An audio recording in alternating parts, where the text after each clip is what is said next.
C'est à l'édition dernière de la Journée internationale des droits de la femme que l'initiative des Assises nationales des familles autour des VBG et des SSR a été prise.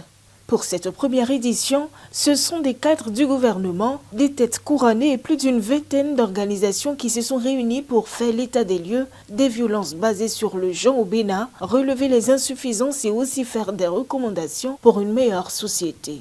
Nous devons repartir à la base. Et c'est en cela que je félicite vraiment l'ONG FND pour l'initiative. Et la base, c'est quoi? C'est la cellule familiale. C'est là que tout commence. Comment la famille, qui est l'institution sociale la plus importante et celle qui fonde notre société, peut contribuer à éradiquer les VBG. Et parlant de droits sexuels et reproductifs, nous savons que la notion de droits sexuels, on n'en parle pas dans nos familles. C'est la responsabilité de qui d'en parler? Assez de questions, encore tabous auxquels ces assises doivent aider à trouver des solutions. Les violences basées sur le genre concernent aussi bien les femmes que les hommes, avec une proportion de 15% enregistrée chez les hommes au cours de la période sous revue. En matière de violences faites aux enfants, les grossesses précoces viennent en tête avec 400 cas enregistrés au cours du deuxième trimestre de l'année 2021. Des mariages précoces, 192 cas enregistrés par les différentes structures sociales. En matière de mutilation génitale féminine, 15 cas ont été recensés par les centres de promotion sociale.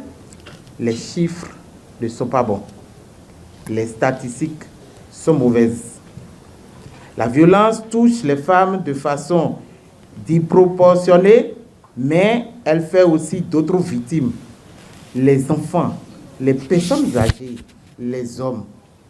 Ce serait trop criminel de notre part si nous nous taisons sur des cas que nous vivons autour de nous.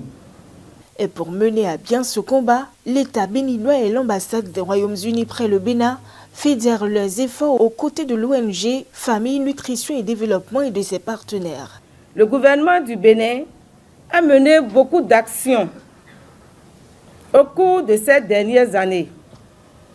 Il s'agit du renforcement du cadre institutionnel à travers la création de l'Institut national de la femme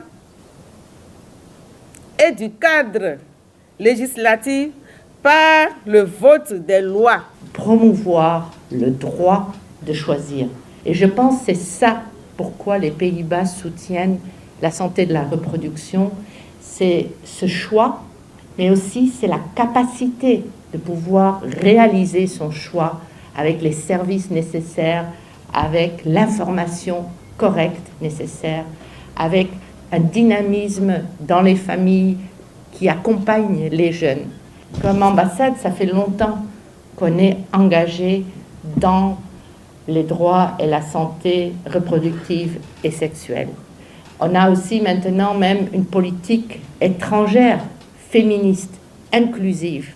3 panels ayant porté respectivement sur la situation des familles au Bénin, la promotion des DSSR et le rôle des leaders religieux, leaders d'opinion et chefs traditionnels dans la lutte contre les VBG et la promotion des DSSR et l'égalité genre ont eu la participation très active de l'assise.